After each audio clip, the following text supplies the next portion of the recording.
Are you sitting comfortably? Then we'll begin.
Hey everybody, and welcome to another episode of There's Still Time, the AFTN Soccer Show, broadcasting on CITR Radio 101.9 FM from the unceded Musqueam Territory at the University of beautiful British Columbia.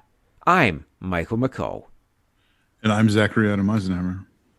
And a big thank you to everyone that helped support our Fund Drive episode.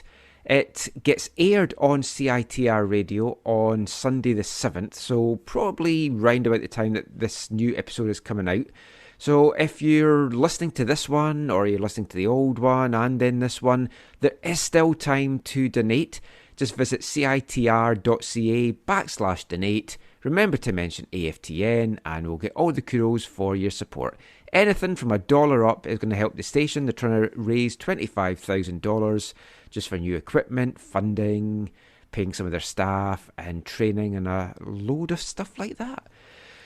But that was last week's show. And on last week's show, Zach, I somewhat foolishly said, by next week we'll know what's happening with the CBA, the players' lockout, all the bargaining agreements, everything like that. And it hasn't quite worked out that way.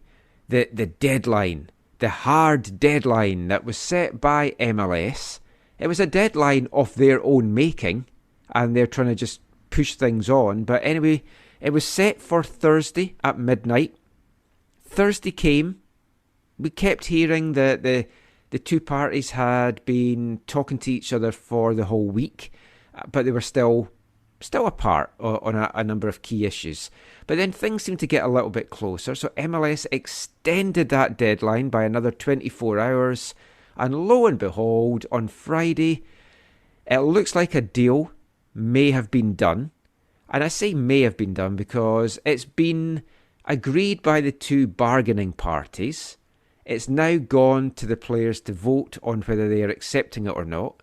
The ballots were all issued electronically on Saturday, and initially the closing for the ballot was going to be midnight on Sunday.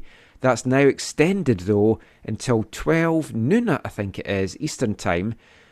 Could be 12 midnight, but I think it's 12 noon Eastern Time on Monday. So the players will have their say. We'll go over some of what looks to be in it, because it's still not all official as to what is in it and what's not. But the word on the street is it looks like the majority of the players will vote to accept it. We'll get into all of that. But before we go into any of that, Zach, just how are you feeling when you kind of heard that it looks like a deal has been done? Well, I don't think, from the things that we have heard,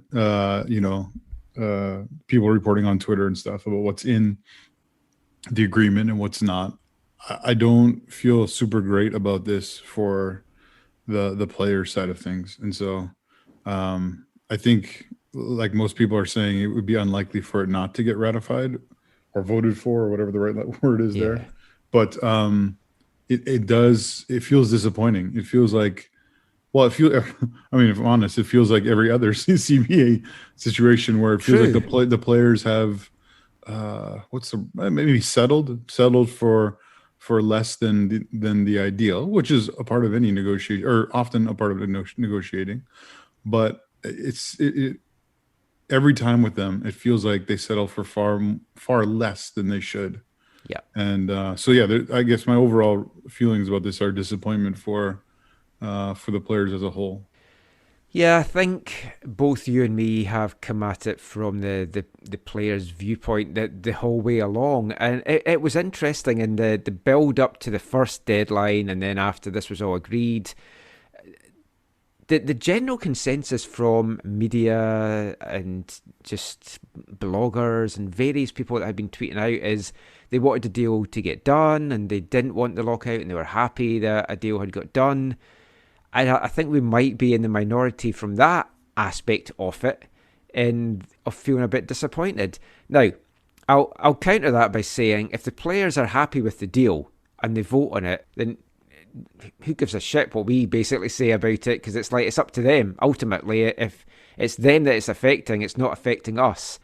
I just saw this as a potential watershed moment for the league in a number of factors. The way that the league operates, I don't like. Now, it was never going to change suddenly over CBA bargaining, but this is the time for players to kind of show their strength. MLS isn't the only game in town anymore, even in North America. And there's a lot of options. There's a lot of North American players going well and showing well in Europe and elsewhere at the moment. So it's like MLS is not the only option for a lot of these domestic guys. You also have the fact that MLS is a very transient league. A player that is in the league this season, next season, the chances of them being in the league in 2026, 2027 it's not great for a lot of them. I mean, you just have to look at a team like Vancouver and you see the massive turnover that we have had here over the years. A lot of the players that are voting on this, a lot of the players that are voting for the future players that will be coming into the league or the young guys that will be having a career in the league, what they're voting for, it's not going to be affecting them. No, and you know what, Michael, I might disagree with you a little bit. Or at least in one perspective, in terms of this doesn't affect the people who watch and support the league, because I think it hinders the quality, it hinders who they can bring in, and therefore hinders the quality of the league, at least in some way, shape, or form. And so therefore it does impact those. Now, obviously, it doesn't impact them on how you live your life and what you make and all that kind of stuff. So it's a obviously more indirect kind of way. But I think people should care about these things. I agree with you. Some of the ways that the league run is just is not good enough. And yeah, I mean, ultimately, if the players agree to it, they're the ones who it impacts most directly, and they'll move forward and they'll live with it. And great, maybe a lot of them probably aren't thinking about 5 years from now when maybe they hope to be somewhere else anyways, or their career's done, or whatever. So yeah, it's I don't know. It just, again, it feels like you said, it could have been a watershed moment, could have been something significant could have happened. And from the stuff I've read, nothing I've read and heard indicates to me that there's the kind of progress you kind of would hope for the players on all this. Yeah, it does look, from what is out there, that all the movement seems to be from the players. All the concessions seems to be from the players. So much that's been given up seems to have been given up by the players. And I just want to read some of this stuff. Sam Stechel from the Athletic, him and Jeff Carlisle have been brilliant the last week or so in their coverage of this, as the Athletic is for so much in MLS in the last year or so. So Sam has a tweet. You can find him or this thread on his Twitter account, just going into some info that's out there, some new info that he's got. So the first thing, which was the big stumbling block apparently in all of this, the league wanted things extended to 2027. The current agreement extended another 2 years to 2027. The players said, we'll go to 2026. I said in last week's show, I felt that was meeting in the middle. I thought that was very, very fair. But the league have not budged at all from this 2 year thing. 2027, that is their line in the sand. They weren't budging from it. And as Sam says, it's a significant win for the league that is what has been agreed by the players. They've now extended the CBA to 2027, not even just past the World Cup, but a year after the World Cup has been held here. So in exchange for that, the players get to keep 100% of their salaries this season. And I was trying to explain this to my wife, and MLS have been clever in that this has been a key focus in all their public addresses of, the players are going to get 100% this year, because so many people, as we've talked about in the show, that are just casual watchers of the league are going to just see that headline and go, well, what are they arguing about? They're getting all their salaries this year. Lucky them. We're not getting all our salaries. So the league's been clever in that kind of PR regard. Those that pay a lot closer attention to the league obviously know that there's a lot more to it than just this year. Now, the players, they've got a couple of concessions. Free agency requirements have changed for 2026 and 2027. But basically, it's not much at all. Instead of needing to be at least 24 with a minimum of 5 years MLS service, it's now dropped to 24 and 4 years. That's a concession that the league's given them. And on top of that, I don't know if the amounts or percentages have been announced, but they also can make more, or the new deal in free agency can be more than it is right now. Because one of the ways in which the quote unquote free agency in MLS, which is not free agency, but the freer movement that they created a couple years ago, it hasn't been meaningful for players, because to move that way only enabled them to go up. I think it was 5% or something, something weird. So you go to a new team, you get 5% more. But for most of the cases, or some of the cases I know, I think Kai Kamara fell into this. And I think David Osa got impacted by the free agency thing for sure. Yeah, because Kai got a better deal by being picked in a draft than signing a free agency deal. Yes. Yeah. And that's just crazy. Weird. I mean, no other sport over here would operate like that. But I mean, salaries are going to be a key part of this, because the salary budget is increasing by 7.5% now in 2025 and 10% in 2026, or between 2026 and 2027. Now, that's bigger than what had been on the table. But as Sam points out, typically, if you had renegotiated the CBA, you'd have got a bigger thing the next time around. So again, that's a win for the league. Lots of things are sliding. The agreed budget for 2022 is now into 2023, 2023 into 2024, etc., etc.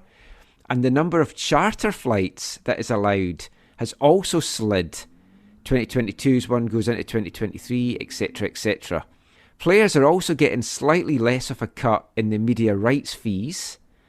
And I don't see what the players are getting out of this, apart from they want to play, they're getting to play, and I mean, the general feeling is the players are going to vote to accept it.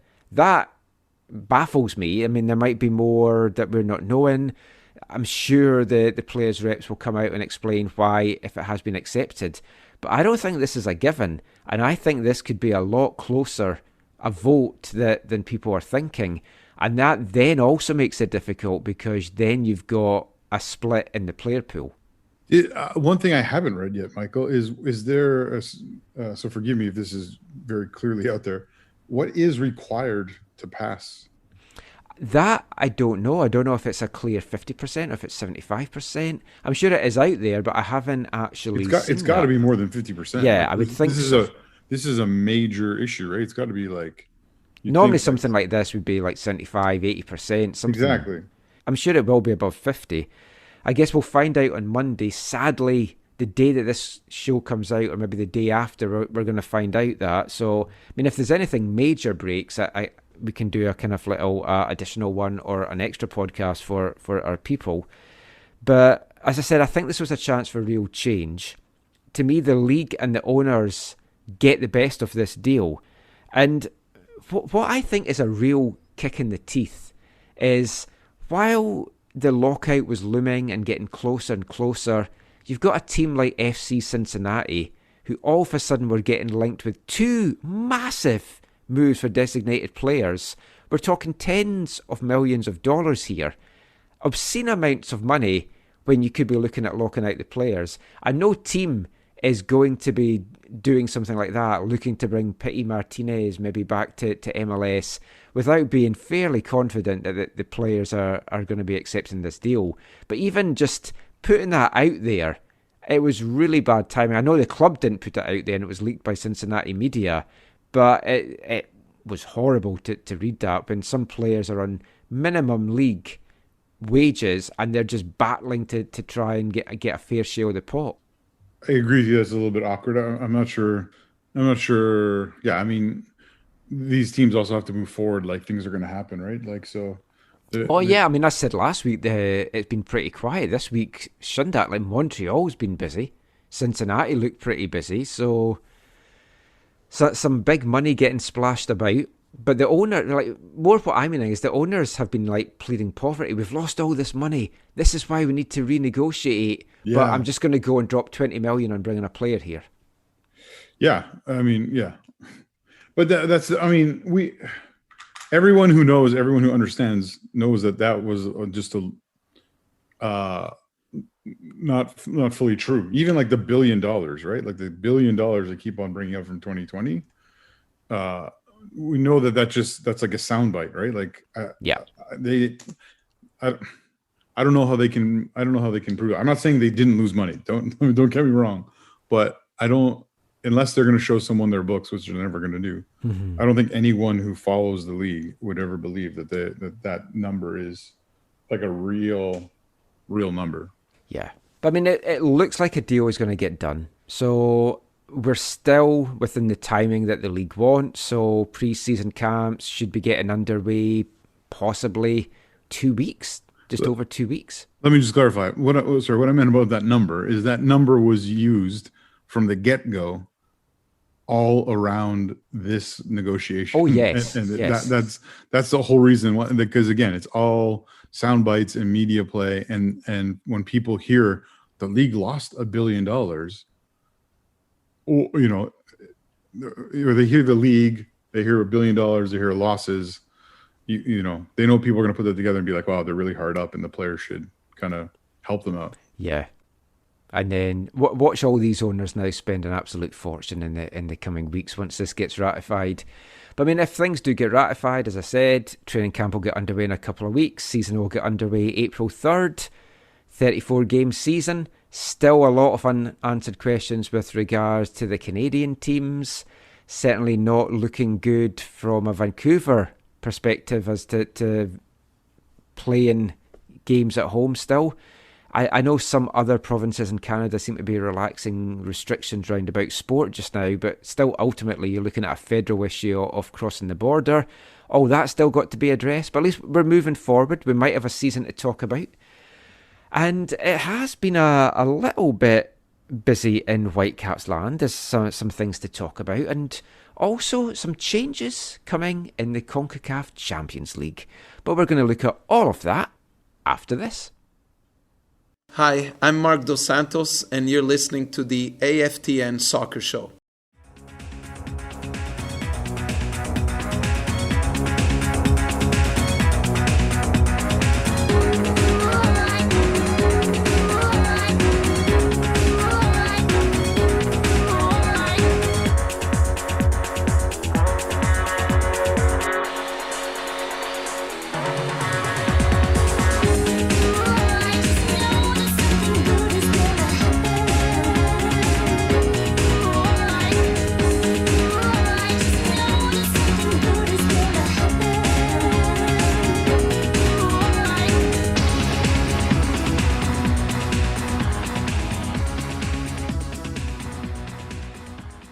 Welcome back to the AFTN Soccer Show on CITR Radio, 101.9 FM.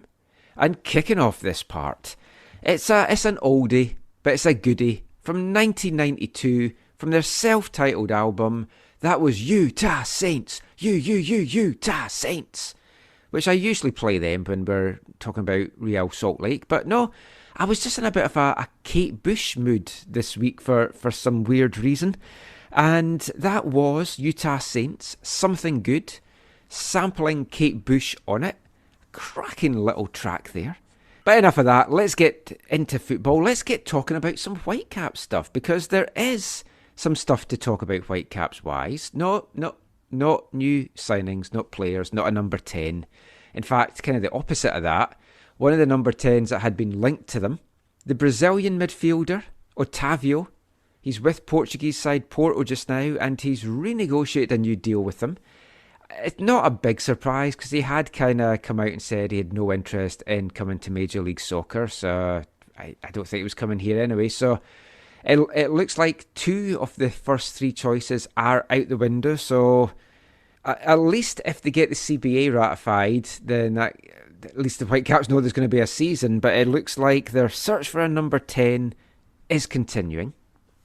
They do have, though, a player.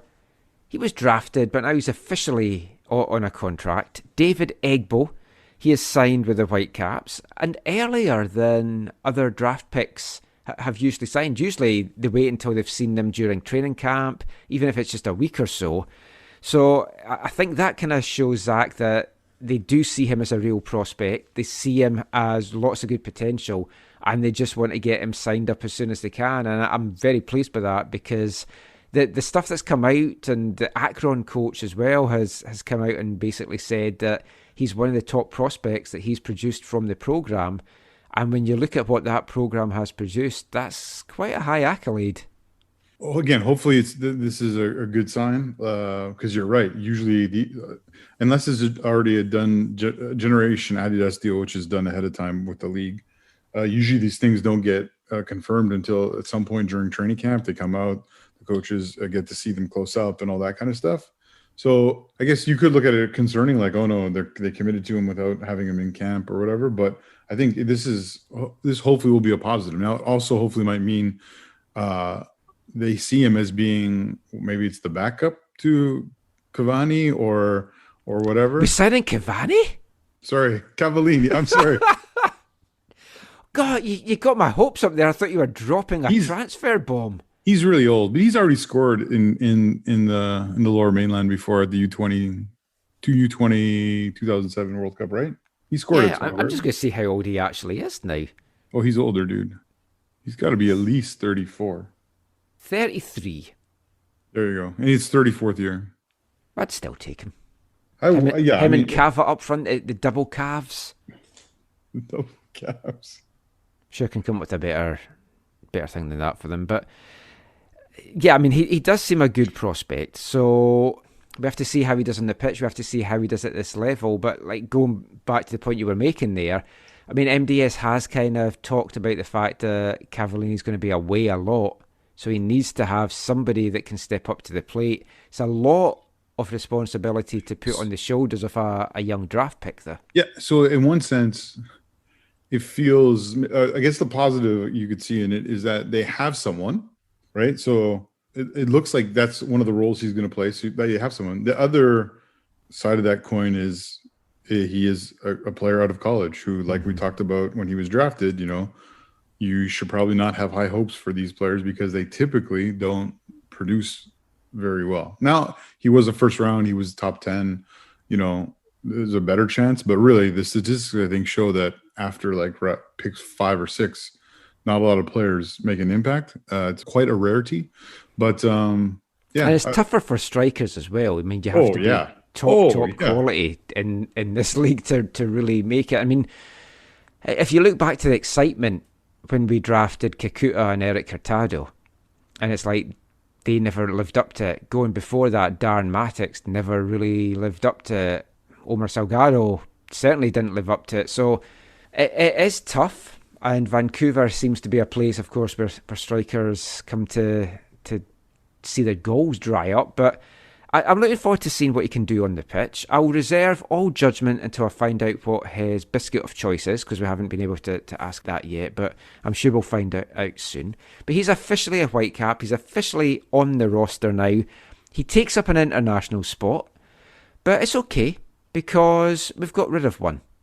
David Milinkovic, we knew it was coming. I mean, it was pretty obvious it was going to be coming. A mutual contract termination announced this week. And the official word is just he'd had the baby with his family. They wanted to be in Europe, closer to family, and everything with the pandemic's probably made them feel a lot more isolated out here. I totally get that. I totally understand that. He did seem to like playing here, but when you look at everything else and the family aspect and travelling and going back to see them, it makes a lot of sense. He wasn't outstanding. So he could have been. I don't think we maybe saw the best of him, but I don't think it's a big loss, Zach. No, I don't either. Just for clarity's sake, because it's a mutual termination of a contract, this doesn't count as like their one buyout for the year or whatever. No, right? It's not. So they've done this before with some guys, so like both are happy just to cancel the contract. So buyout means that they're still getting some money for what's left in their deal. So this is just both parties agree it's for the best for both parties. And in this case, it certainly is.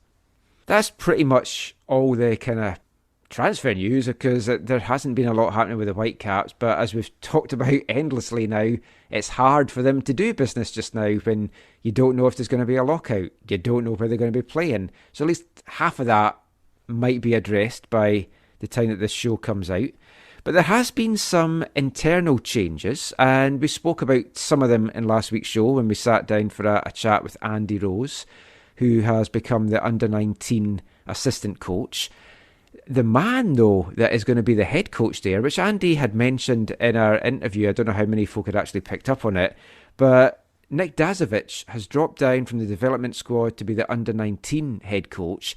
I say dropped down, but that's maybe a bit unfair because the development squad was basically just a ragtag group of players, whereas this under-19 squad is an important part of the Whitecaps pathway, just an important part of the Whitecaps organisation, because this is the level that we're looking for the next homegrown guys to really come from and really sign their deals and show that they can do it at that level. So Nick Dazovic running that, I think, is a really good move. And I think it utilises his talents a lot more than being in charge of a development squad or even the under-23 team, because ultimately those guys have signed, and Dazo's a guy that I feel can have an eye for talent and help these guys make this jump from the academy to the MLS team. Yeah, I don't think I would agree with you. It's not fair to refer to this in a moving down thing. Yeah, that was a slip by me. I didn't. Yeah, okay. Because I think all points within an organization and a football club are important in terms of player development. You need amazing people in kind of with each age group, and each age group is important because you want players to progress. And I agree with you. I think Dasso can do a really good job with this, with the U19s. And I think he had an incredibly difficult task, especially in 2020, overseeing a U23 team that had nowhere to play, like didn't have a league to play in. Yeah. So, and couldn't even really play a lot of games outside of bubbles and stuff as well. Exactly. So I think he'll enjoy the continuity he'll have with the U19s in terms of having like an actual regular kind of player pool. And because I think there was some movement before, right? With him, even in the first year, he would get players coming and going, right? It was a very coming and going situation. You had a lot of trialists, a lot of players that couldn't be named that were taking part in it as well, just for the Whitecaps to have a look at them. And I think it's a tough time, as we've talked about. We should probably have a sit-down chat with Daz. It's been a couple of years now since we last spoke to him. I'll have my camera ready this time. But elsewhere in the academy, Vanni Sartini has officially taken over as the under-23 head coach. Rich Fagan is going to become the high potential player head coach directly under Sartini. So he's tasked with kind of being that bridge, I guess kind of similar to his WFC2 role in a way, but that was kind of a direct bridge to the first team. This is helping get the best and getting programs set for these HPP players, which we've had at the club for a while, going way back to like Ben Fisk was an HPP player. Yeah. With the Whitecaps. What was Rich's role after WFC2? He went to be the under-19 head coach, and then he decided that for him wasn't really doing what he wanted, so he dropped down to under-17 level because he thought that was the key development and the key shaping of the players. So he really wanted to be more involved in that. And I agree with him, because by the time you get to the 19s, you're not the finished article, but you're expected to be a bit more polished. U17, U16, U15, that's where a lot of the key development comes in, and that's what Rich really enjoys working with. He's a quality fellow and quality coach. Yeah, I'm surprised he stayed within the Whitecaps in some regards, because I would have thought there might have been some CPL teams like maybe signed him out because he had got that experience with WFC too. But I mean, who knows? A lower mainland team in the CPL, Rich Fagan could certainly be a guy that takes them. There's been some other changes as well in the academy, so we'll see what happens. Getting games for these guys is still going to be the key. There's going to be a lot of games between the 19s and the 23s. They can maybe put some of these teams in the BCSPL, into some of the youth leagues, maybe this BC League One, if it can possibly get underway this summer, which still looks like it's going to be really, really tight for that to happen. But yep, that's all the Whitecaps news. Now, when we spoke to Andy Rose last week, Zach had said, well, he's happy for Andy, but he would have liked another Andy a couple of years ago to kind of have moved into an academy role. That was, of course, Andy O'Brien. And I think Andy, when we spoke to him last year, had said that was something that he would maybe have liked to have done, and maybe would have kept him in Vancouver, but just things weren't meant to be. But it's always been fun to speak to Andy. That kind of jogged my memory, mentioning that last week. So I was like, you know what? I haven't played, everyone. Does Andy O'Brien fancy a chocolate digestive? Anyone fancy a chocolate digestive, even though it sounds suggestive? Anyone fancy a chocolate digestive? If you're sitting at home and you decide to have a hot beverage of choice, what would be your favourite hot beverage to have? Tea, coffee, or something else? So as I'm getting older and I need a bit more energy, coffee. And are you a biscuits fan? And what's your favourite biscuit? Yeah, very basic biscuit. Have you heard of Belvitas? Oh yeah. Belvitas with a little bit of a chocolate chip in there. I have a packet of them every morning. Anyone fancy a chocolate digestive? Anyone fancy a chocolate digestive? Anyone fancy a chocolate digestive, even though it sounds suggestive? Anyone fancy a chocolate digestive?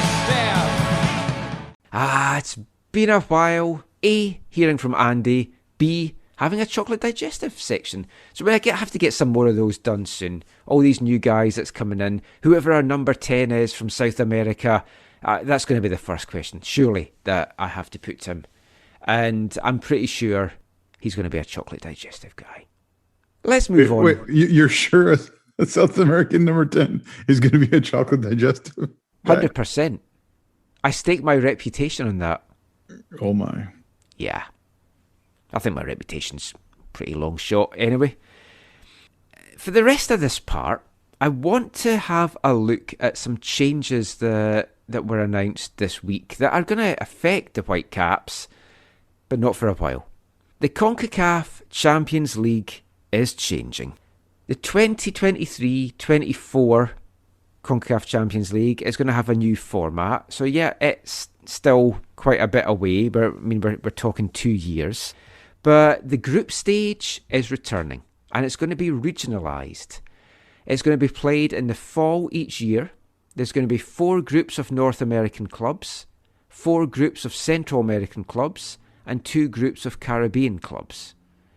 It's then going to be followed by a 16-team knockout stage played in the spring, and in amongst those 16 teams, 11 of them are going to come from the North American group.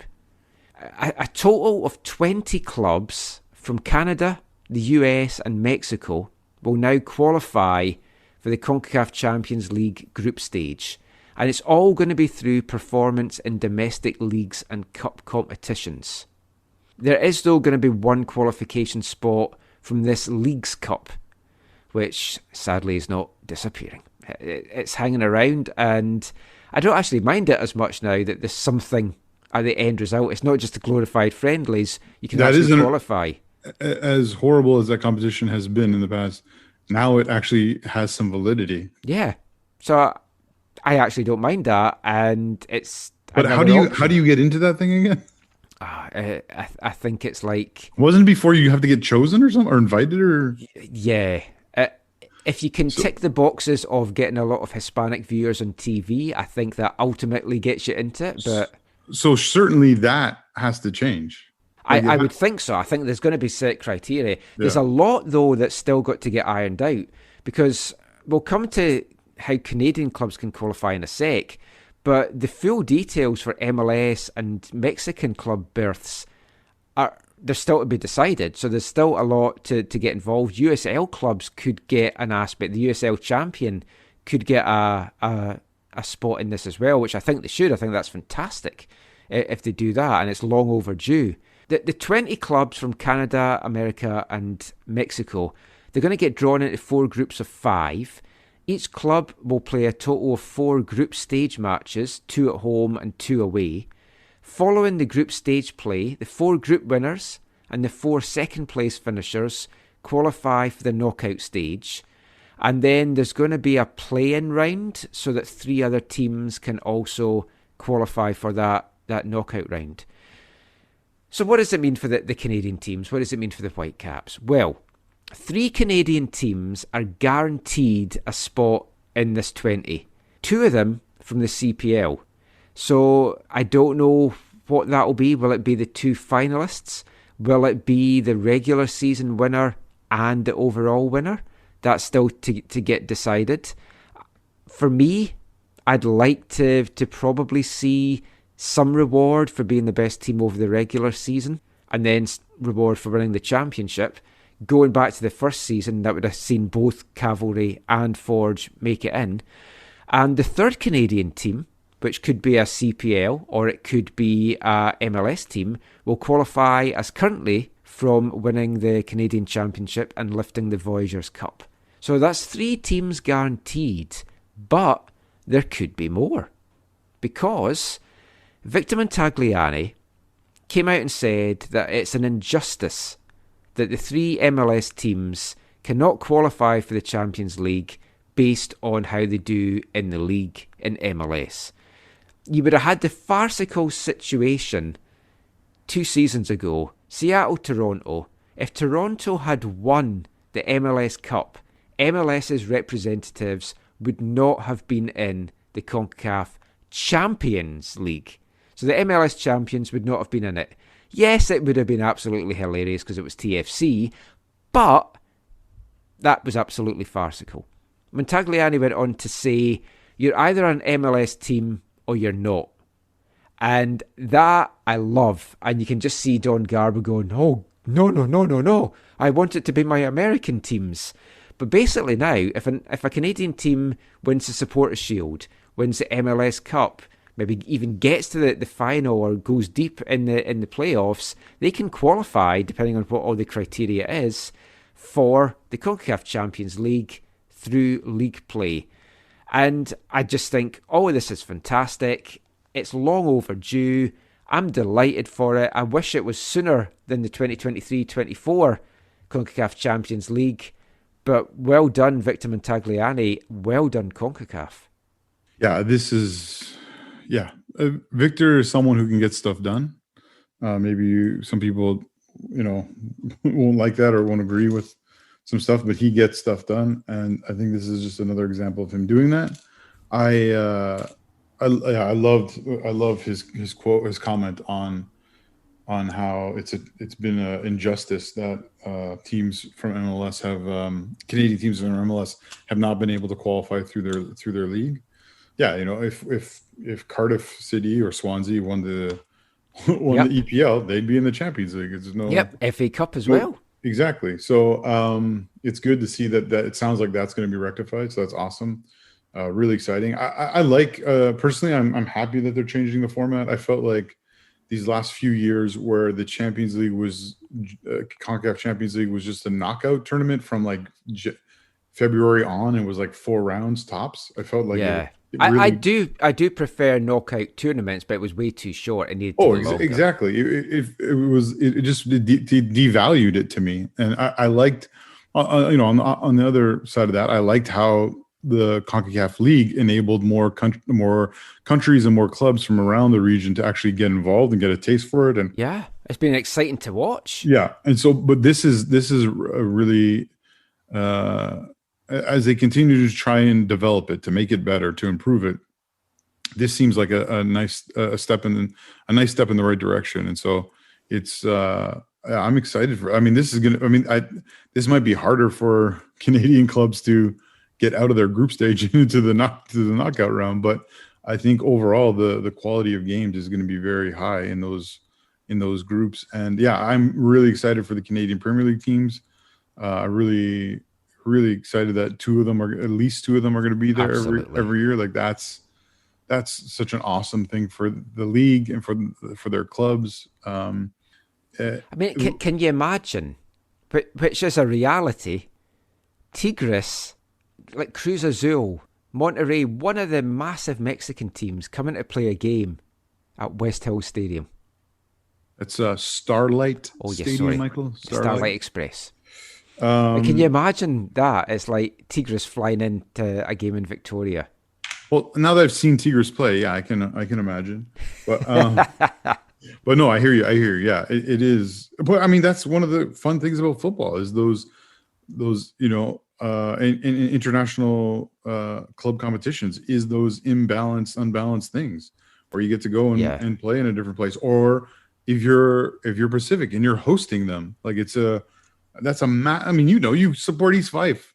Did you ever got European competition? At least no, sadly not. It's like when we won our cups, European football hadn't started. Oh, okay. So and then we turned crap, and they're like, "Hey, let's launch it now." So that's basically how it worked. I mean, Club America going to Halifax, something like that would just be absolutely amazing. I mean, I'm genuinely so excited for this. But when the email dropped in my mailbox, I kind of woke up, I was reading it, I was like, oh boy, this is like absolutely wonderful. I love this competition. I've spoken about it before a lot on the show over the years. I just hope the teams take it seriously, the MLS teams, and it's not like then seen as just a burden on them, or there is the danger of going back to the group stage of fixture overload, because it's a busy time of the MLS season, international calendar, everything like that. It can be difficult for some of these teams to possibly balance that and take it to their maximum scores, but they need to. And as you said, for the Canadian teams to be guaranteed 2 CPL teams in this tournament, it's great for the game here, it's great for the league here. And Forge have done so well in kind of growing the CPL in the region as to what it stands for and the quality of it. This is only going to help, and hopefully it's going to lead to even better quality players coming into the CPL as well. I don't think teams are going to be able to take it easy, are they, Michael? If it's just Mexico, Canada, and the US in those groups. Yeah, but some teams don't care about the competition, so they're not going to care if they get bounced out of the group stage. That's more what I'm meaning. Okay, well, I think I think that changes, though. I think the fact that every American team is likely to have a Mexican team in their group, I think that's unlikely. I think you're unlikely to see that. Now, it might be different in a couple of years, and now that you've got the Club World Cup as a real thing for clubs to look at, and it's going on just now, and I mean, you're seeing CONCACAF's representative at it, playing alongside the likes of Bayern and clubs like that. So, yeah, hopefully it's different. Hopefully they take it a lot more seriously. I just love the competition. And funnily enough, the draw for this year's competition, where we still don't know the Canadian representative, it's actually taking place on Wednesday. I believe it's live on TSN. 4 p.m. kickoff, so check that out, Pacific time. But that is it for our MLS CCL chat. We're going to be back with something a little bit different in the next part, and we're going to be back with that after this. Hi, I'm Johnny Russell, and you're listening to the AFTN Soccer Show.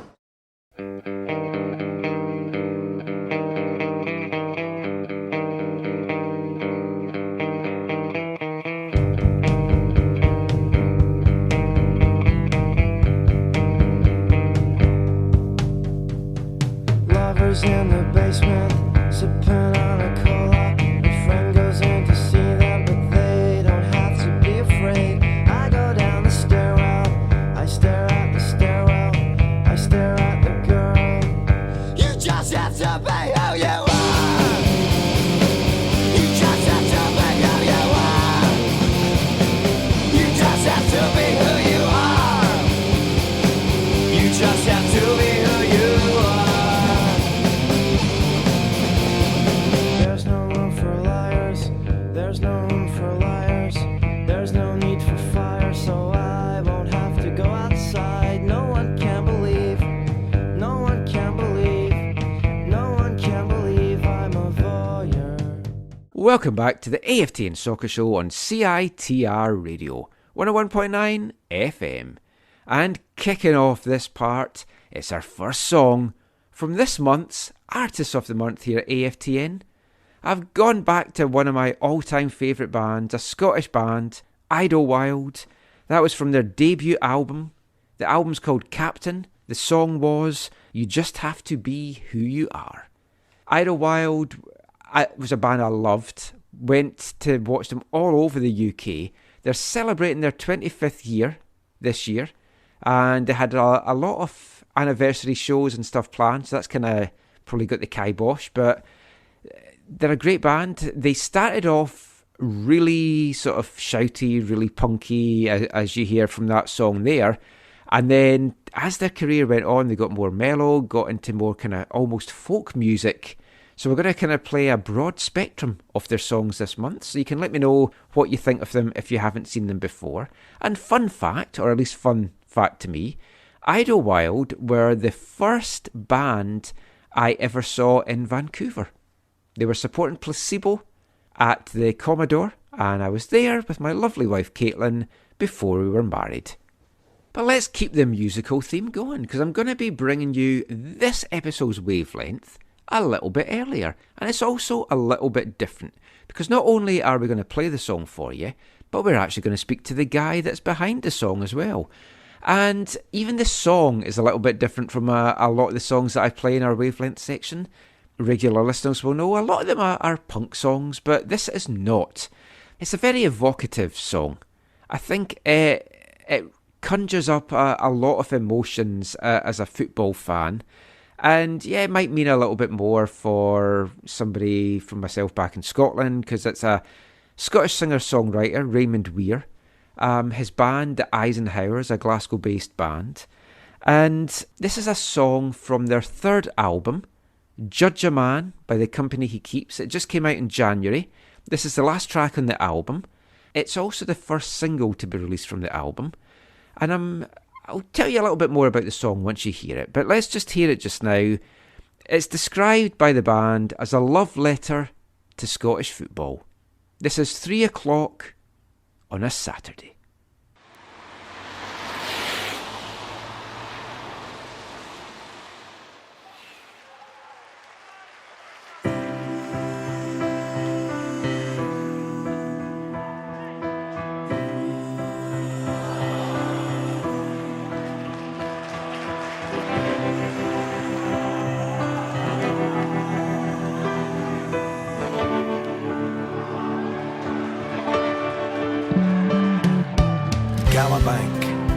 East End Park, Creamery Park, Celtic Park, Borough Briggs, Broadwood, Danes Park, Recreation Park, Christie Park, Netherdale, Briggalee, Hampden Park, Clifton Hill, Mossett Park, Duncansfield, Forth Bank, Hagen Park, Beechwood Park, Ibrox Park, Pataudry, Firhill, Capello, Tynecastle, McDermott Park, Gatefield, Tannadice, where your dreams can come out to play,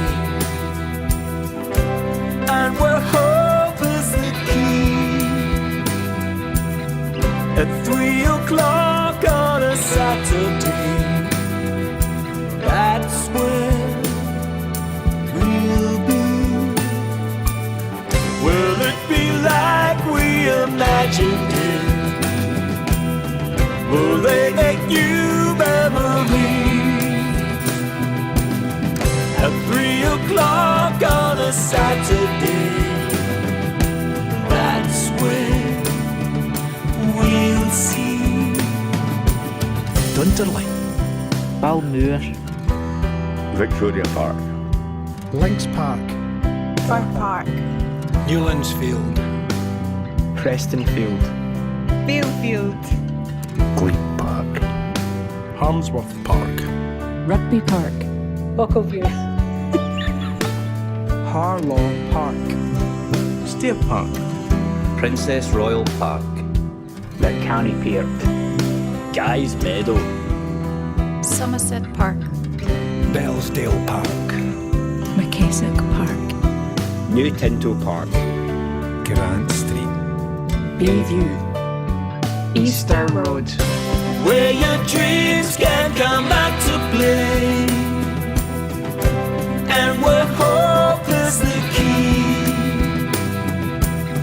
At 3 o'clock on a Saturday, that's where we'll be.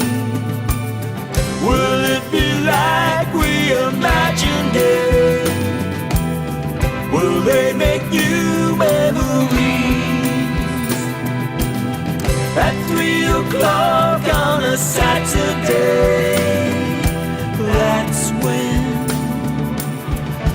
we'll see. 3 o'clock on a Saturday. 3 o'clock on a Saturday. 3 o'clock on a Saturday. That's where we'll be. Meerton Park, Arrowfield Park, Broomfield, Love Street, Brockville, Logie Green, Fleshers Hall, Boghead, Shawfield, Anfield, Furze Park, Kilburn, Glasgow, Douglas Park, Adamsley Park, Kingsmill Park, 3 o'clock on a Saturday. 3 o'clock on a Saturday. 3 o'clock on a Saturday. That's where we'll be. 3 o'clock on a Saturday.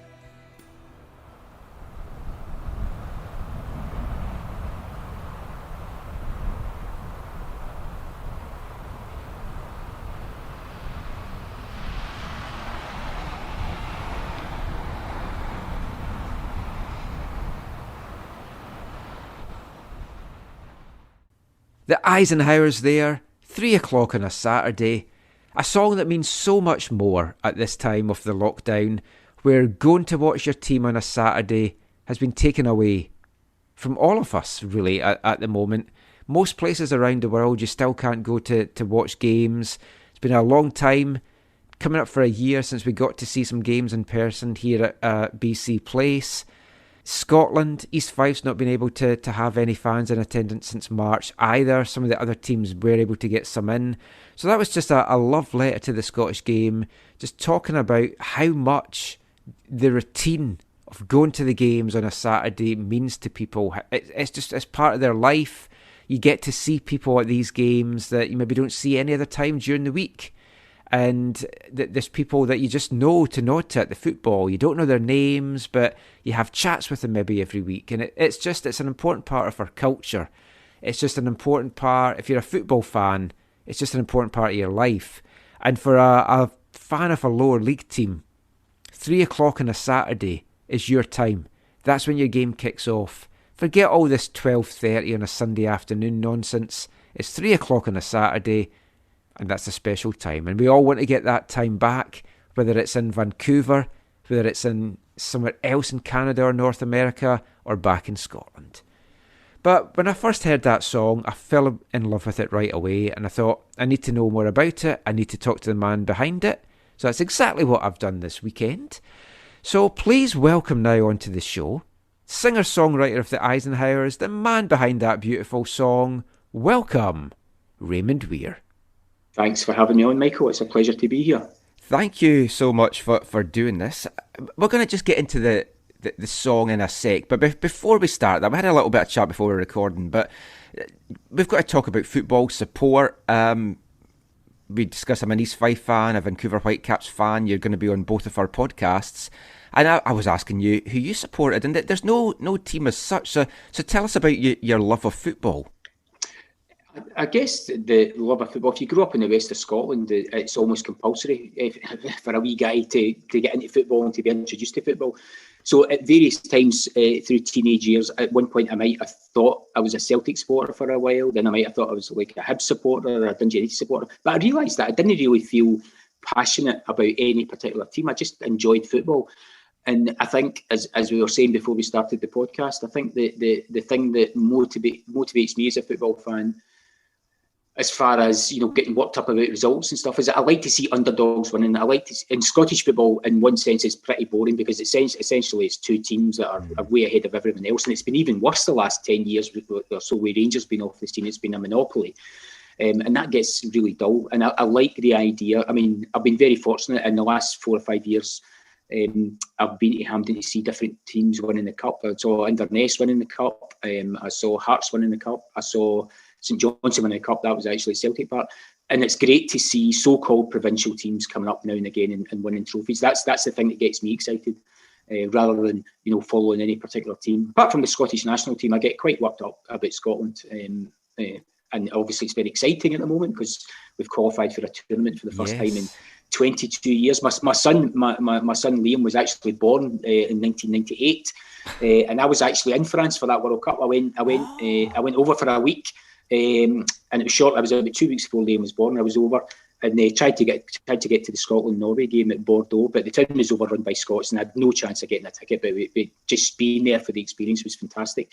But my son's a big football fan, and he's always said, "I'll never see Scotland qualifying for a tournament." And to experience winning the penalty shootout against Serbia with him was just fantastic because he's in cloud nine. He never thought he would ever see Scotland playing a major tournament, because I tell him, when I was younger, Scotland used to qualify for the World Cup all the time. That was just what we did. So it's great to see the national team getting a wee bit of a revival again. Yeah, I think we're kind of off a similar age. I'm 52 now. So it's like we grew up watching Scotland automatically qualify, and it's like you took it for granted almost. And for World Cups, the Euros never so much for some weird reason, but the World Cup you took it for granted. I've got all these souvenirs from back in different World Cups. The only World Cup I've ever been to was the '94 one in America, which was the one that Scotland weren't at. Maybe they didn't make it, and that's how we got tickets. We got it through the SFA Travel Club because folk didn't want them. So we were like, hey, let's go to America. I'd never been abroad before. So I've never got to see us at a tournament. And the World Cup's going to be in North America in 2026. So I'm keeping my fingers crossed. 48 teams. Surely Scotland's got to be one of 48 teams to get to a World Cup. Yeah, well, we said that at the last Euros. The Euros are up to 24 teams. Surely we'll be one of the 24, and we didn't make it. But we've got through this time, so we're very excited about that. It was interesting hearing you talking there about going to watch those cup finals at Hampden. That was the provincial teams, because if you read the Scottish media, they'll always say to you, basically, without like reading between the lines, no one really cares about it. When like this final that's coming up, the Old Firm's not in it, and it's like the interest's not going to be there. The broadcasters are probably going to hate it because it's like they've got rights to show this and there's no Celtic and Rangers. To me, that's a proper cup final. That's what cup football should be about. Yes, absolutely. I mean, one of our best days out, I think, football, we went to Hibs Kelly League Cup. I can't remember what year it was, but Hibs won 5-1, and I remember that. I think John Collins was the manager, and the atmosphere it was absolutely phenomenal. You just thought this phenomenal. You just thought this is really what two communities supporting their teams are about. You know, there was never you never felt there was an edge at all to any of it. You know, there wasn't any threat of fights between the supporters. It was just a packed stadium, and although Kilmarnock got a doing, the fans were there right at the end singing and. I love those kind of occasions, or you know, sometimes even better if one of the provincial teams can beat Celtic or Rangers in a final. That's sweet when that happens as well. Yeah, I mean, as an East Fife fan, like our big period of success was like we won the Scottish Cup in '38 and then the League Cup 3 times. Couple of League Cups, yeah. So I mean, I missed all that. We've got a section on our show that we've started talking about. If we could go back in the TARDIS, what games would you want to see? And obviously, they're the automatic games. Yeah. But I mean, all this chat brings me perfectly, really, to your song 3 o'clock on a Saturday, because it's described as a love letter for Scottish football, and it's really it evoked a lot of emotion in me, which I think that's what songs are made for. And before I wax lyrical about it, like, tell us what was behind it. Why did you pen that song? Well, the music came first, and the music was completely accidental because it's a dead basic thing. It's like C, E minor, D. It's 3 very basic chords, and I only played that because I was testing a bit of software on the laptop. I bought a new bit of software, and I thought, right, I'll do a wee doodle in here and see what happens. And I just started playing around with the piano. I thought, oh, that's quite nice. That's got a nice feel to it. And I started adding things, and I shelved it because I thought it'll be a song at some point, but I can't think what it is. It sounds a bit melancholy and all the rest of it. So I'd had it lying about for a couple of years, not doing anything. I'd recorded pretty much a lot of the backing. And then I thought, I had the idea that it should be something that's kind of spoken word. It didn't feel like I wanted to sing all the way through it. I thought, maybe something spoken word. What would be the subject of a spoken word song? And I just had that idea at the back of my head. And I'd started, there was a year, me and my son, we started going to, what we'd sometimes do was go to lots of games in the Scottish Cup, so pick a game each round. And I think we'd started at Edu Sport Academy, then we went, I think it was 3 Rovers down in Castle Douglas, then it was Annan, and then I think it was Dunfermline after that. And as we started doing that, I was doing a wee bit of blogging about it as well, just writing about the experience of it. And then I thought, of course, a spoken word thing would be Scottish football. I'd be talking about Scottish football, what would that be? And then once that idea kicked in, it almost wrote itself, Michael. I just thought, right, the verses have to say something about the venues of Scottish football, the places, not only the places that I've watched football and I've loved, but places I'd like to visit and places that I know to be romantic just by the name. So the technical challenge then was, first, I wanted to do something with the names of the grounds, so I wanted it to sound kind of poetic and evocative, but I also wanted a singing part that was going to say something about, well, why are you doing this? Why do people go to football? So it took me a wee while to think of lines that would try and say something, and I ended up coming up with something that I thought was reasonably satisfying about hopes and dreams coming out to play, and you know, the hope and aspiration that people have when they go to football, because.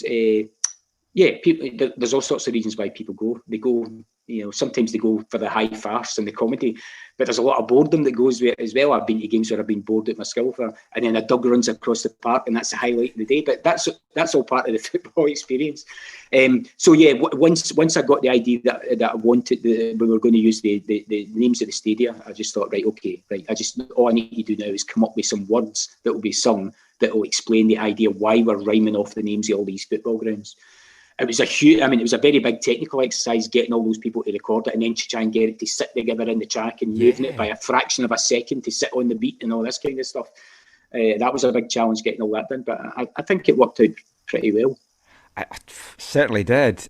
And it does capture kind of like the romanticism of lower league Scottish football. Like if you take the big ones out of it, hearing you list off all those grounds, some of them that are no longer with us, some of them that are non-league.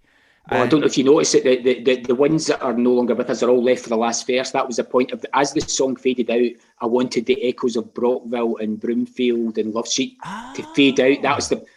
I thought you might have spotted that being a football fan, but no, that's. Do you know it never clicked? Yeah, they all come at the end because these are all lost to us now. These are venues are no more. So I wanted that to be the kind of sad fade out bit.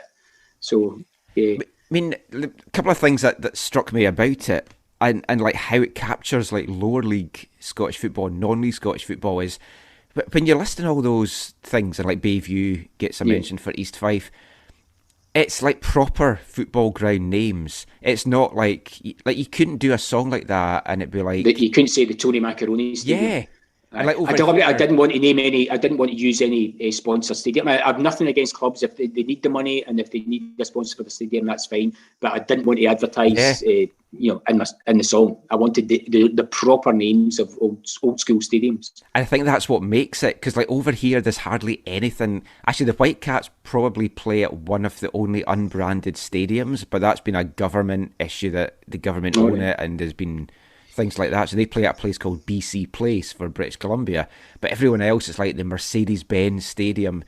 You can't have stuff like that in a song. It doesn't feel like that. But where's the romance in that? Where's the romance? Well, yeah. But the other thing as well, like 3 o'clock on a Saturday. So to fans like myself, that was your religion. You turned up at 3 o'clock on a Saturday, home and away. Yeah. You went to see games. Like 12:30 on a Sunday afternoon doesn't work in a song. So no. It's like, it's stuff like that really kind of, for me, just ticked all the boxes and just captured it. And it seems to have had a really good reaction from what I've seen online as well. Lots of folk are loving it. Yeah. I'm hearing through the grapevine that the BBC might be interested in using it at some point as it comes up, because I think the first anniversary is coming up around about 12th, 13th of March, and the stadium's been closed, because there was a period between the song being recorded and the video being made, because the song, I wanted to do the song regardless. So the song got finished. We thought, right, let's do a video to go with it, and we're trying to think, what would the video look like? And then we hit upon the idea that, well, we want to say something about the situation we're in now, where people are essentially locked out the grounds, can't get in them. So we wanted to make it something, capture that sense of loss of supporters, because that's why they all walk up to the stadium and they put their seat down and they look in to the empty ground, because it's making a statement about, we need this. This is something really important. These rituals are very important to us. I think it's coming up to the first anniversary of people being locked out, and I've heard that they might be interested in using it at half-time in one of the championship games, I think. So I'm keeping my fingers crossed, because that'd be nice to get it on the telly. Oh, it would. I mean, and it's made for that. And like, funnily enough, like the day that we're recording this, a year ago, I was in Scotland, and today I was at Bayview watching East Fife play Dumbarton. The day that I flew home was the day that London got its first coronavirus case. And then you just see what's happened in the year since, and it's just absolutely incredible. But let's talk about the video. Okay. It's like magnificent. It's like seeing everybody outside, sitting down, looking into their empty stadiums. It really tugs at your heartstrings, because I know from us doing our East Fife show, so many folk are missing the football and they're struggling because they haven't got that kind of normalcy into their life. So what was behind the video? The video we wanted, my son directed the video. He's and I suggested the idea to him. We knew we were going to do a video for it, and we thought originally we'll basically just go in the grounds and we'll film outside Capello and we'll film outside here. We're kind of stuck because we were based in the west of Scotland, so they all had to be local to us because of lockdown conditions and all the rest of it. And then we thought, we need a hook to hang it on. What's the hook? And then it came to me that would be the hook, that the people in the video wouldn't just go to the stadium and look in. They would make some statement. So they would come up with the idea of the chair. They would very deliberately take a chair and sit down, and they would make a point of sitting outside the stadium and look longingly into it. So it's all basically family members that were roped into it. And my grandson, my first grandchild, Noah, appears in it. He's now 5 months old, but he appears in it with my daughter and my son-in-law Jamie. They go to Dumbarton, which is a lovely stadium, very picturesque setting, beautiful setting, and you could probably tell by you may be able to tell from the light. It was filmed, I think it was late September, mid-September-ish. I think they filmed that, but it was depending on people being available and lockdown conditions being okay and being able to drive somewhere, and so it took us a wee bit to pull it together. But I think the end result was worth it. Oh, absolutely. For me, watching it was great because there's stadiums I've been to in it, and then like some of the non-league ones, like I think was it Largs was one of the. Yeah, Largs was one of them. Yeah. It's like stadiums I've not been to, and I was like, oh, that's a cracking old-fashioned football ground as well. And but I mean, in the current lockdown thing, I mean, as a musician, it's obviously, I imagine it's been tough for you just now, kind of doing lockdown stuff. Yeah, normally when you bring out an album, even if your ambitions are modest, even if you're basically trying to sell 100 CDs or whatever, previously you would have had, gigs in pubs and stuff like that, because they know that's a good way to sell. If you play a half decent gig, then there's a reasonable chance that some people at the pub, you may sell 5 or 6 copies that night. On a good night, you may sell 20. If you play really well and you've got a decent crowd. All those avenues are closed off at the moment, so. It makes it a bit harder to promote it. Not impossible to promote it, and I think as I was saying to you before, I think we started recording. It would be nice to go out and promote it in live venues, but if that option's off the table, it's not a deal breaker. I like writing songs and recording songs, so I would do that anyway, whether I could go out and play them or not.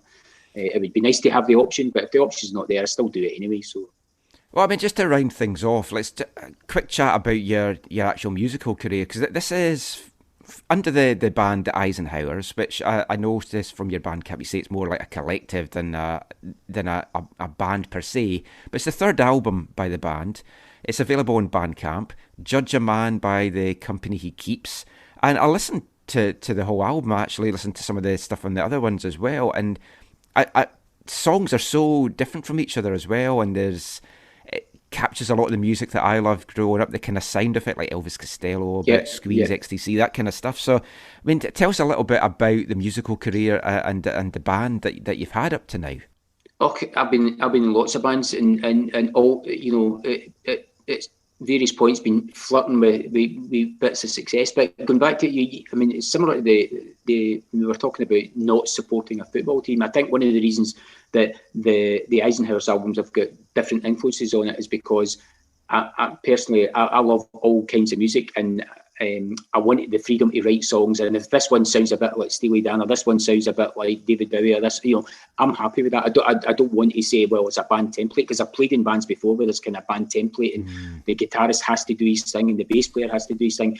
What I've got is a whole bunch of musician friends, and it's basically me writing songs and thinking, what's the best thing for this song? So the song's always the most important thing. So I just want the songs to sound good, and if they go off in slightly different directions, that's fine.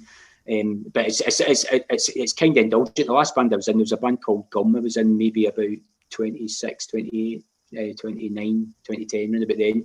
We released a couple of albums, and I was really just the keyboard player and the producer. There was a female front person, and I was a co-writer on it. And that was a very different kind of discipline, and it was satisfying in a lot of ways. But ultimately, as a songwriter, you want to be in charge of everything.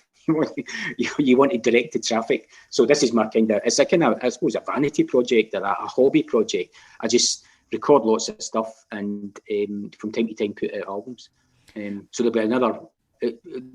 There's another one that's going to come out in Bandcamp, and then within the next couple of months, which is stuff that didn't make it onto this album because I recorded 35 songs or something. So there'll be a kind of B-side album, but there's a new album coming probably mid-2021. I've got lots of stuff. Fantastic. Well, I recommend everyone to check out Bandcamp, the Eisenhowers. Last thing as well, just talking about like special projects. When I was doing research for this and just had a quick check about you and the band, I found out all the stuff about the album that you did for your dad, AC Weir. Yeah. First album coming out as a 77-year-old, and that it really tugged at me, because the reason I was back home a year ago is my mum had gone into a home with dementia. Oh, right. So I was going home and sorting all that stuff out. So I know after it was recorded, your dad got diagnosed, sadly, with dementia. But tell our listeners a little bit about what that album is.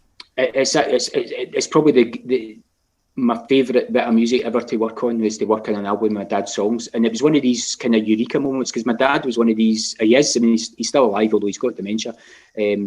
He's one of these guys, he played at family parties and stuff like that, but he would never do a gig, he would never go and play in a pub or anything like that. It was just the guitar came out at family parties, and he'd sing along, and usually not the main vocalist, but he did like to sing. But I knew he had a whole bunch of songs that he'd written, so this was just common knowledge in the family, and occasionally I would hear him playing tapes and stuff like that. And it was a couple of years ago, and when he got to the age of 76, 77, and my mum wasn't well at that time, and it just occurred to me, I thought, God, I wonder how long I'm going to have mum and dad for, and God, what that's called. So why have I not thought of this before? We need to get dad into the recording studio. So it took me a wee while to persuade him, because he's such a modest and unassuming man. He thought, oh, I couldn't do that. It's like blowing your own trumpet. And I said, well, who else is going to blow your trumpet, Dad? These are your songs. So we dug out a bunch of old tapes, and I picked a bunch of songs. I recruited some musician friends, got them into the studio, thinking this.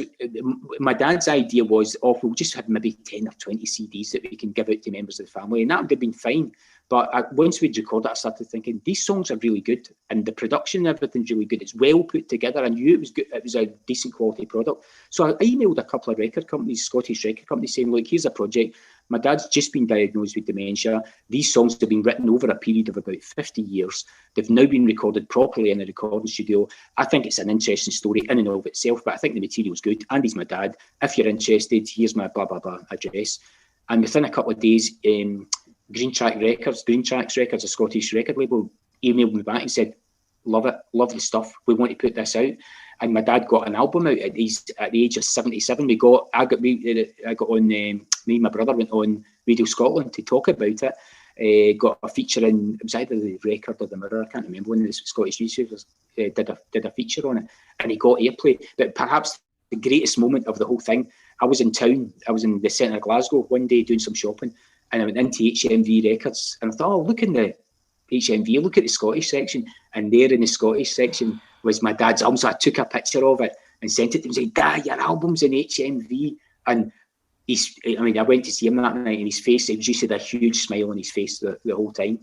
It would have been nice to be able to promote that with some live stuff, but realistically, my dad, he's such a shy man, he would never have done it. Plus his condition has started to kick in, so he has good, you'll know from your experience with your mum, there's days when it's fine, and then there's other days where he's in dementia world and doesn't make much sense. But it was fantastic to actually celebrate a lifetime of music, and pull it all together like that. And I've got up on his wall, I've got a framed, we blew up the album cover into a big poster, and he's got it up on his wall just to remind him that, you've got an album, your album was out, people bought it, and it was played on the radio. He still gets PRS checks in. The first one he got in was a belter. It was for like £900 or something like that, because he was getting quite a bit of play on BBC Radio. Now they're more modest. I mean, you get a check, you get £34 or whatever, but it's still a show. Every time you get a PRS statement, I say, Dad, look, somebody in Plymouth Radio played your song, and someone in Manchester Radio, and it's great. It's absolutely great, Michael. And it's definitely the most fun I think I've had. And obviously, it's really poignant and emotional working on your dad's stuff. A beautiful legacy to have off him as well. And it's one of those things, if you hadn't done it and then this happened, you'd be like, yes, we should have done it. Yeah. And it's like, it's fantastic. I recommend folk to check that out as well. It was nominated for Scottish Album of the Year, and it's just such a lovely story. And the reason it's out as AC Weir is he didn't want, my dad's name's Alex, and I said, right, we'll put it in. He goes, no, I don't want to use my own name. Oh, right. So that was a compromise. He's out, well, we'll be AC, because Cameron is his middle name. AC Weir. He goes, right, okay, I can live with that. It's on Green Track Records. It's called This Has Been Me Since Yesterday, which is a very Glaswegian phrase. Yeah. So, folk, check that out as well. And it's been an absolute pleasure talking to you today, Raymond. Thanks for having me on, Michael. Genuinely loved the song. When I heard it, thought, I've got to have a chat with you about this. So just before we go, let everyone know where they can find you online, where they can get your stuff online. They can find us on iTunes, on Spotify, and probably Bandcamp's a good place to start, because you can stream it and then you can decide whether you want to buy it. It's the Eisenhowers on Bandcamp. Yeah, there's lots of stuff. There's 3 albums up there just now, and there'll be more stuff following going up over the next couple of months. So definitely check that out, and check out all the other stuff as well. We'll tweet it out on our social media channels, and good luck with it. Fingers crossed that it does get picked up for the BBC to use as well, because I think it definitely is worth it, and it's the perfect song for football lockdown. So thank you so much, and good luck with it.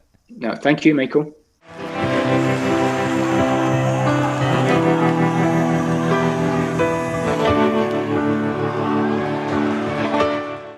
Thanks so much to Raymond for chatting to us there.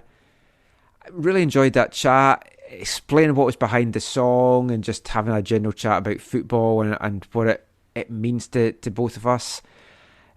Let me know as well, this is something that I put on our East 5 podcast, but let me know on Twitter at AFTN Canada or send me an email, aftncanada@hotmail.com.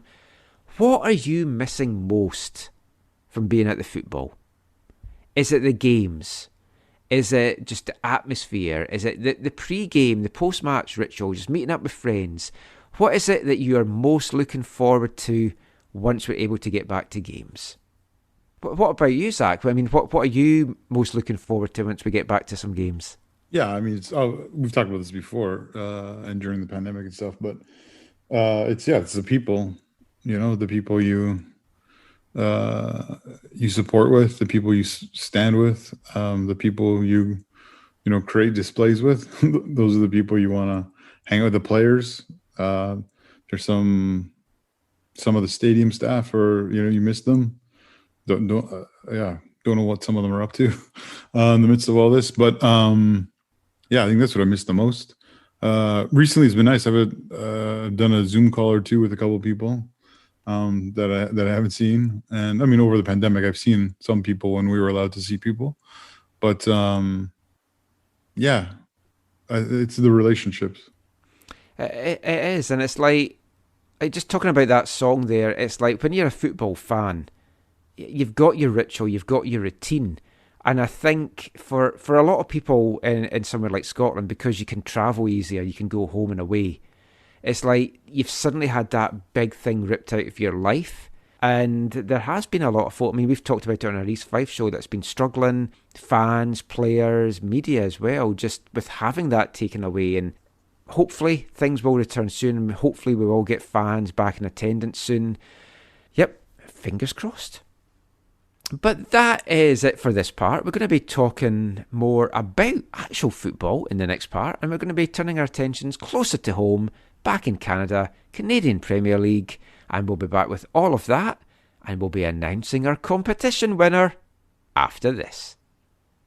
Hey, it's Marco Bustos. You're listening to the AFTN Soccer Show. I drank champagne with kings and queens. Politicians praise my name, but those were someone else's dreams. From the pitfalls of the man I became. For years and years I chased their cheers at the crazy speed of always needing more. But when I stop and see you here, I remember what all this was for. And from now on, these eyes will not be blinded by the lights. And from now on, what's waiting till tomorrow starts tonight. Welcome back to the AFTN Soccer Show on CITR Radio, 101.9 FM. And kicking off this part, I've gone for an interesting song, or at least I think it's interesting. Hopefully you did as well. I love musicals. I don't know if I've ever shared that on the show before, but I love a West End musical. I love a Broadway musical. Jingle Jangle and Netflix at Christmas time. That was a great Christmas movie. I didn't watch that. I'll have to watch. Oh, you should. It's probably best watched at Christmas. But it's a fantastic movie. I also love The Greatest Showman. My daughter does as well. Finally, you have something in common. Do you not like it? No, it's okay. But my daughter really enjoys it. Yeah, I've only seen it the once, but I mean, I would watch it again. I really enjoyed it. That song that we played there is actually a cover from The Greatest Showman. The song is called From Now On. It's the new single from Fife-based singer-songwriter Cameron Barnes, who just happens to be an East Fife supporter, and who we're having to be talking to for our East Fife podcast this week as well. So that was Cameron Barnes, also featuring the Methil and District Pipe Band, with a very different version of From Now On from The Greatest Showman. Check out the video as well on YouTube. It's a cracker. So I hope you've enjoyed that, something a little bit different for you. But in this final part of the show, we're going to be turning our attention to some Canadian Premier League news, because it's been coming thick and fast this week. We're also going to announce our winner for our competition last week. We've got a chance to win a CPL scarf and a mini ball, courtesy of the Volkswagen collection. But we'll come to that at the end. So, yep, busy week, and actually addressing some of the stuff that we talked about on last week's show. First of all, Dominic Zator. We discussed where he might go. He wasn't re-signing with Cavalry. We thought Europe is beckoning for him. And in some ways it has, but not as a permanent move, or at least not yet, because initially Dominic Zator has joined York United, but he is loaned out till the summer to Swedish side Vasalunds. Then he'll come back and play the CPL season with York. I'm surprised by this, Zach, because I definitely think Zator can play at a higher level than the CPL. Whether he just felt he needed a new challenge, a challenge away from his home city, having the chance to go and play in Sweden and then come to play in York. But it just seems a little bit of a weird move. All that matters is he's back for the Voyageurs Cup to knock out the Whitecaps, I think. But no, I mean, I think I've seen conflicting reports in terms of this was simply his way of being able to get to Europe, and there's like very little chance that he'll actually play for York. And then I saw some people refuting that. Yeah, but, Dwayne Rollins had said that, and then yeah. Angus McNabb from York United said, "Yep, that is absolute nonsense." Yeah, but I mean, again, if you're York 9, York United, you'd have to deny that, because it wouldn't look good. Even if it was like, if it's not true, they're going to deny it, and if it is true, they're still going to deny it because they don't want it to look bad. They don't want to look bad like the player's actually not coming, because he's been a high caliber player in the league, and they don't want to necessarily look like, yeah, we just did this to hopefully make some money, you know. Although I don't think anyone would begrudge them that. I just don't think they want that perception. Yeah, but, I mean, he could end up signing for Vasalunds and then get loaned back to York for some of the CPL season as well. So, I mean, it could be that he does play some games for York, but yeah, I find it funny what One Soccer were going on about. Is this the biggest interleague transfer in CPL history? And it's like, it's the third season of the league. And in the first year, you're not going to be having inter-team transfers. So it's like, it's not really something to debate at this point. And I still think Bustos was, but... Yeah, exactly. Did he actually transfer? Wasn't he on a free? I think they just meant moving between two teams, though, is more what they were meaning. But I mean, York United have been very busy. They seem to have completed their roster, which I find kind of crazy in February. Yeah, because they posted whatever about it, right? Yeah, they posted like Darius that did the artwork for the CPL Island Games book, where he illustrated every goal. I've seen some of his cartoons before. He is one of the most talented people involved in Canadian soccer. His artwork is tremendous. And he's kind of done all the York United players as Panini stickers on a poster. Yeah, I saw that. Absolutely fantastic job by him. And it's like, I might have a word with him actually and see if we can commission him to do some stuff for us, because I've loved everything that I've seen that he's done, I've got to be honest. He had a little cartoon series as well that was good back in the day. But it does seem weird in some ways to have your roster complete. I know you kind of want to do that, but they've also added Noah Verhoeven from Pacific, who is a prospect, but I don't think he quite lit it up there. No, and maybe a change of scenery would be what he needs, but he's definitely a talented player with a lot of potential upside. Yeah, and of course, with a lot of the One Soccer and CPL guys being based out of Toronto and Ontario, all the chatter this week has been, York United is going to be real contenders this year. They're going to make a big challenge for the championship, and it's going to be a big battle between the two Ontario teams. Didn't they say that last year? I was away to say, I remember them saying that about York last year, and they didn't even make the top four of the Island Games. And it's a big season for Jimmy Brennan, because if you've got all this expectation on you and you do not deliver, it's hard to see him keeping that job for the season after. Isn't he one of the owners though? Yeah, but he could take a step back. A little quiet word in his ear. But I mean, York have impressively been building, but so are a few of the other teams. I'm not going to go into all the additions. Montreal have loaned players out to a couple of teams as well, which you have to feel the Whitecaps need to get into that.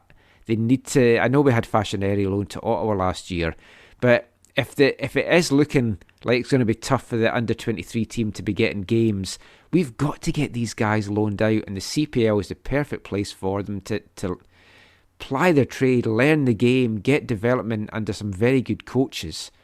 Another player even that is moving between teams. We talked about him in last week's show, Kevin Alleman, going from FC Edmonton now to Valor via Guadalupe FC in Costa Rica. He's going to play down there on loan. But that's an interesting one. I don't know if Alan tried to keep him. We'll speak to Alan about. We sit down with him. I think this week we'll try and get that done. If not next week, which I know I said last week as well. But going to Valor, working with Rob Gale, that's going to be an interesting one. Because again, as we talked about in last week's show, Alleman was a guy that didn't quite live up to what I was hoping for him with the Eddies last year.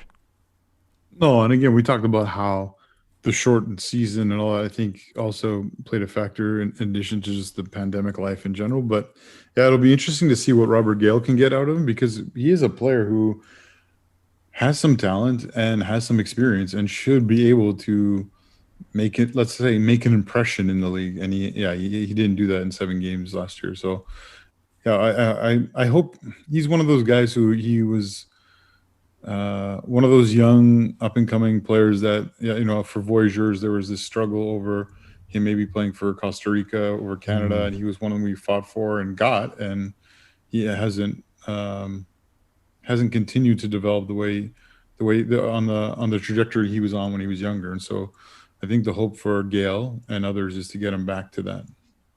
Did Gale coach him when he was younger too? He must have. Yeah, Gale's worked with him before, so it's kind of a reuniting. But then he was excited to be going to Edmonton and reuniting with folk there, and it just didn't quite work out for him. But as we said last week, short season certainly didn't help, and he needed to get some support, which he just didn't really have at Edmonton. Yeah, he wasn't the only one at Edmonton last year who was off form. Yeah. It's a big year for a number of teams, a number of managers, and a number of players. So really looking forward to seeing this get underway. It's still months away, sadly, as well, but just itching to see the CPL back in the pitch. And Edmonton is one of those teams that there's a lot expected of them this year. I would not be surprised if they're a playoff contender, because Alan Koch has been making some key additions there, and he's not finished yet. And yeah, we'll kind of see what he does. But talking of Alan Koch, we've spoken to him a lot over the years. We've found out a lot about him. We had a good career retrospective with him last year. But one thing that I'm sure is a burning question for all of you, especially now that he has gone into the CPL and moved to Alberta, is just what is Alan Koch's favourite jam? What's your favourite jam? Traffic jam. What's wrong with raspberry? What's wrong with plum? How's about a blob of elderberry on a scone? What's your favourite jam? So you're sitting at home, you decide to have some toast or a muffin or a crumpet. What's your favourite jam? Oh, nice little apricot jam is probably my favourite. No particular brand, but any type of apricot jam is exotic. That's good. Most folk just say something like strawberry, so apricot's good. Yeah, a little different, I guess. What's your favourite jam? Oh, so Alan Koch there, going for the exotic apricot. Not sure we've had that before, but that's an interesting one. I think we might have once. Anyway, not much more for this episode, but it's time to reveal who has won our CPL competition. Well, I say reveal, we haven't actually picked our winner yet. We're going to do that now. I'm going to give all the answers to Zach, and we'll have a debate to see what one really tickles Zach's pickle. So just to remind everyone, what the competition was, Volkswagen and CPL have combined to launch the VW collection of merchandise. So they've very generously given us a mini ball and a CPL scarf to give away to one lucky listener. We decided to do it as a competition, and I asked you to submit the best name that you could come up with for a CPL side in the Lower Mainland and tell us why. Now, it could have been humorous, it could have been serious, and we got a lot of good responses, Zach. I don't know if you saw any of them on Twitter. I did not, so I'm looking forward to hearing them. Well, I put this out on Twitter and on Instagram, so I'll give you some of the Instagram answers first of all. Alowin95 said, bring back the Sapperton Rovers, or use at least one of the names. A nice nod to the teams who played the first official association football match in BC in 1862, plus the jerseys can rock some hoops. Sapperton Rovers were a team also, they were in the VMSL for a while, and there's been lots of mergers and the names kind of disappeared, but I like that. That would be nice, because I love my history, I love my soccer history, and a little nod going back to 1862 does it for me. I don't know that Sapperton. Like I have a friend.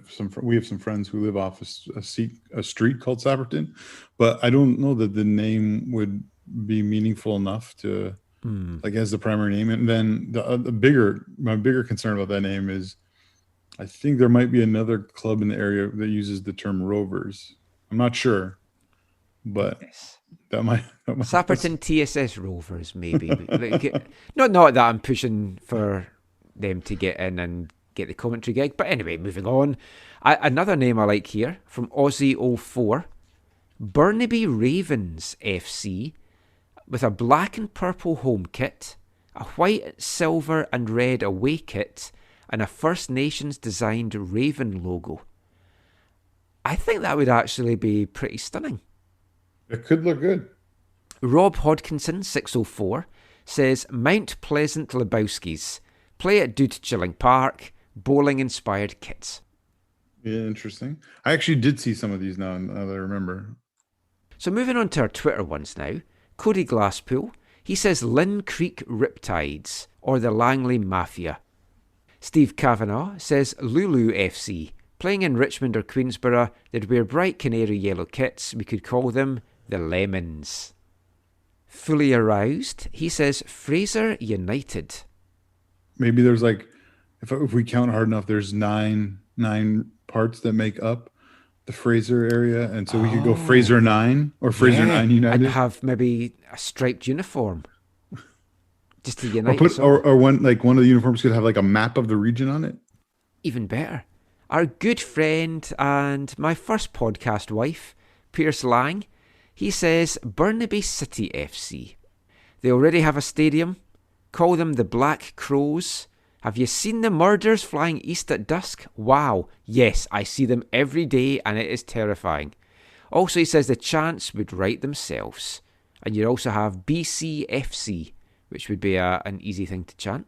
Warren Andrews said, this one for me is right up there. Lower Mainland Digestives FC, sponsored by the hot beverage of your choice. So I'm keeping that near the top. Aaron Campbell, Queen's Park Rangers, play them out of New West. Yeah.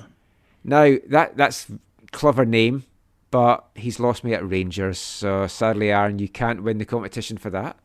Mike Ward says Sasquatch FC. It can refer to the provincial park or the mythical beast, have a tie-in sponsorship with the resort, and it would make for a great mascot. Navid Masinchi, Vancouver Impact. The reason is that they will have a greater impact than the Caps at local level in the soccer community, more engaged local fans, and more talent on the field. Not sure how the Impact fans in Montreal would feel about that, though. Have you seen some of the protesting stuff? No, I haven't. Oh, yeah, fans. Oh, yeah, they've been protesting. Yeah. Are they burning snowflakes? I haven't seen. I didn't watch the video. I just know they've been protesting.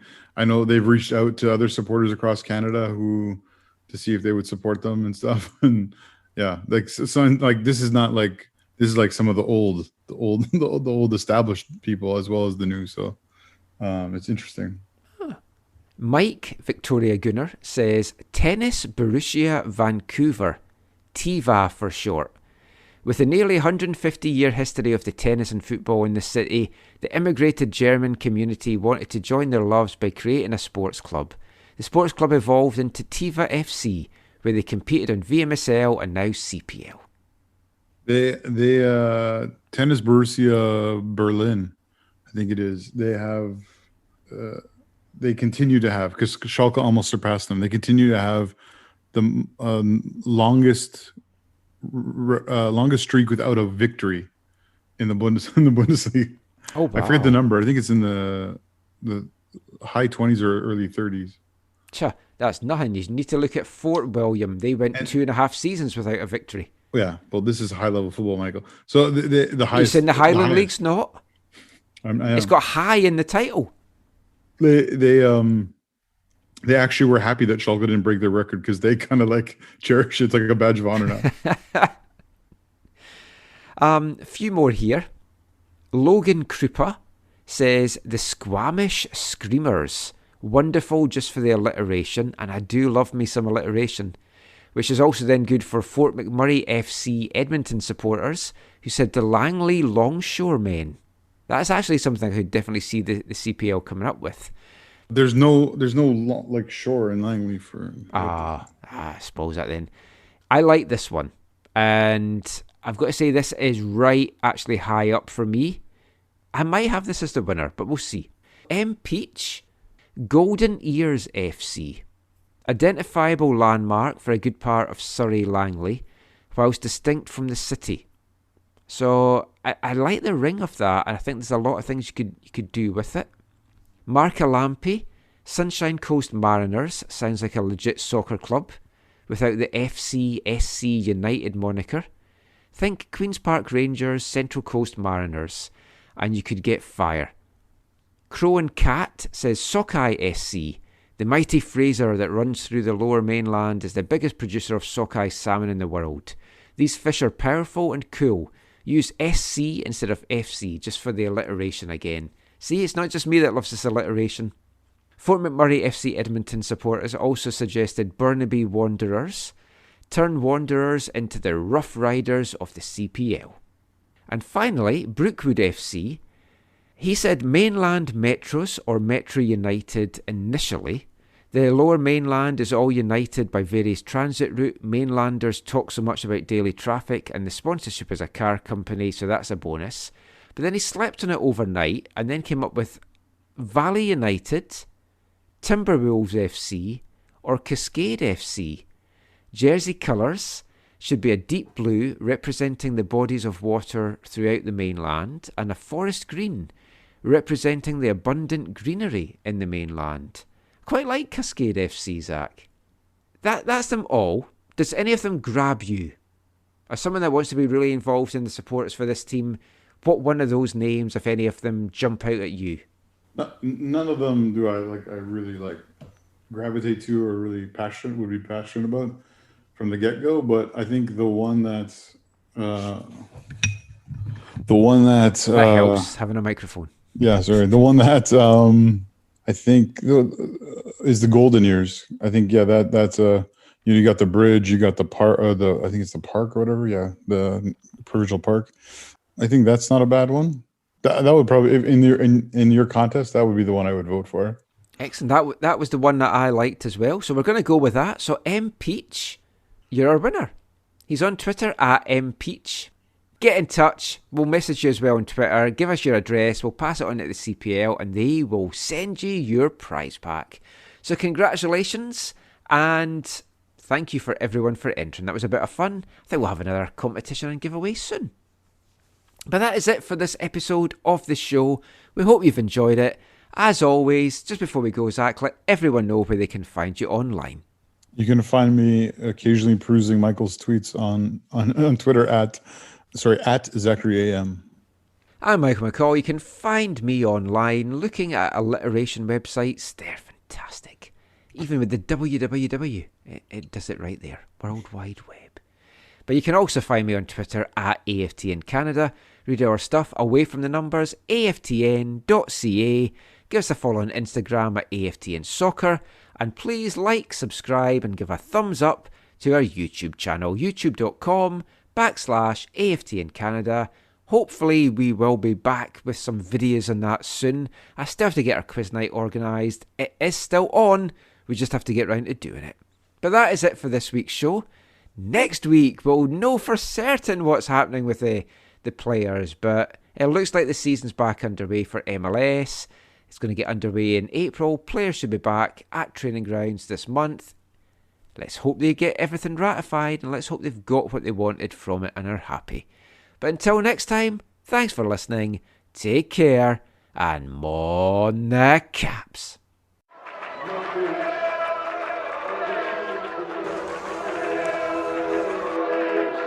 Going to your first match is an experience you never forget. The atmosphere of what's going on around the pitch looks beautiful, and you always look and go, wow, I'd love to play here one day. If you get the bug, it's going to stay with you for life.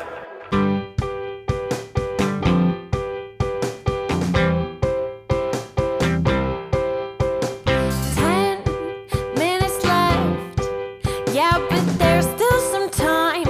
It's not the final score. We need more than the numbers we're given. Show us you live and breathe the game. You're more than a name, that's what we came for. We can bring you more than the score.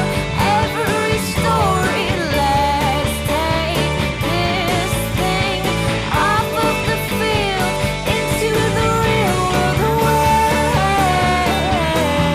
from the numbers, away from the numbers.